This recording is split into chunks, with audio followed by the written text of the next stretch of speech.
स्तनपान करत असताना बऱ्याच अडचणी येतात. त्यातून जर पहिलं मूल असेल तर या अडचणी जास्त प्रमाणात आढळतात. त्यापैकी पहिली आणि महत्त्वाची अडचण म्हणजे ब्रेस्ट एन्गॉर्जमेंट, म्हणजेच स्तनात दूध साठून राहणे. जेव्हा बाळाला योग्य वेळी आणि पुरेसे दूध पाजले जात नाही, अशा वेळी जास्तीचे दूध स्तनात अडकून राहते. स्तन ताठर, कठीण होतात, वेदना होतात. याला एन्गॉर्जमेंट ऑफ ब्रेस्ट असे म्हणतात. काय बरं कारणं असतील याची?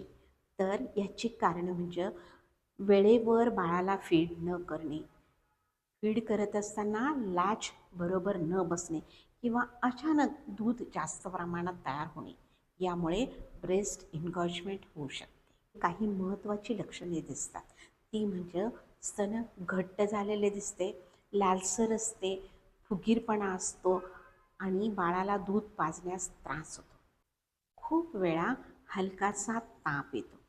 यासाठी घरी घ्यावयाची काळजी म्हणजे वारंवार दूध पाजणे, म्हणजे किमान 2 ते 3 तासांनी दूध पाजावे.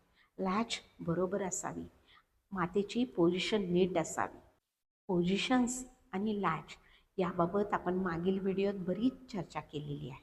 बाळ नीट दूध पीत नसेल तर अशा वेळी थोडंसं दूध हाताने किंवा पंपाने काढून टाकावे, म्हणजे बाळाला नीट पिता येते, दबाव कमी होतो आणि बाळ नीट फीड घेते.